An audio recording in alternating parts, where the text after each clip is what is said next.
distinguished ambassadors and participants. Of course, I would like to also extend my sincere gratitude to the CCG for the invitation extended to me. And of course, my ambassador is currently unable to attend. He sends his regards. The theme of this forum today, China and global cooperation in 2024, indeed is very relevant and timely, especially I understand that we are celebrating the official listing of the Lunar New Year as a United Nations floating holiday in its calendars of conferences and meetings. So this only shows how China is also becoming has a central role in the global perspective.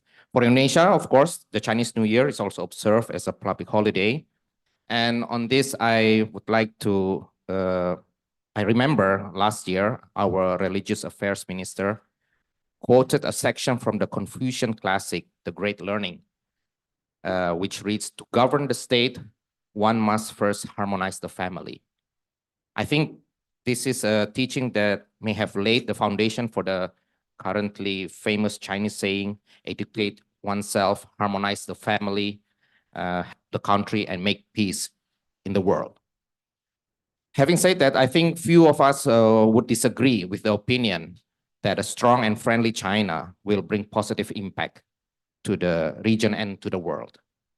With its respective economic strength, I think China's commitment to common development has the potential to not only create a sound international environment, which we have already discussed the importance of it with its own modernization, but also to make important contribution to human progress. Now, we would like to appreciate the leadership of China for their continued efforts towards a peaceful coexistence with all nations and providing opportunities of upliftment and common development for all. Now, as an emerging economy ourselves, Indonesia places a considerable emphasis on self-reliance and on its right to its own development paths. Thus, we are seeking to identify a distinctive path to modernization that is innovative, ecological, spiritually rich and equitable, and that enriches the lives of all our people. And this is where we are pleased that economic diplomacy is now at the heart of Indonesia's foreign policy. So going forward, Indonesia and China should continue to join hands to promote economic development for our own countries and our region as a whole. At the same time, I think we should explore ways to coordinate our international strategies to deepen practical cooperation in other realms. This is exactly why Southeast Asian leaders had in mind when they attended last October the Belt and Road Forum for International Cooperation. Their attendance, our attendance as Southeast Asian leaders at that event is due to our shared confidence that the BRI will continue to promote international cooperation, boost global economic growth, and accelerate implementation of the 2030 Agenda of Sustainable Development. I think this confidence is also reflected by the UN Secretary Mr. Antonio Guterres' remarks in the forum last year, where he urged that we can turn the infrastructure emergency into an infrastructure opportunity, supercharge the SDGs, and deliver hope and progress for billions of people and the planet we share.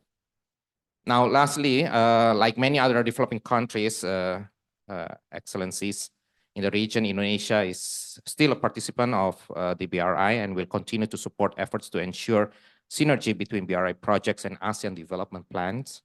And therefore, maybe a few points from us. I would like to suggest that think tanks in China, including, of course, CCG here, would help promote the BRI as a whole by conducting further extensive studies together with think tanks from other countries to help establish the BRI as a good economic initiative.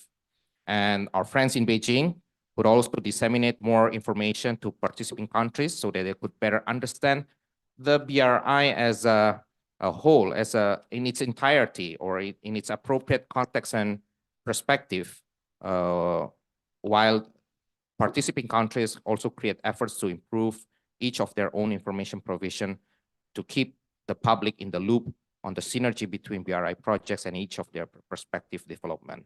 If we could maintain such efforts in 2024, it will eventually allow more countries to participate in the building of a community of what's called a shared future for mankind. I think that's from us. Thank you. Yeah, thank you. Thank you.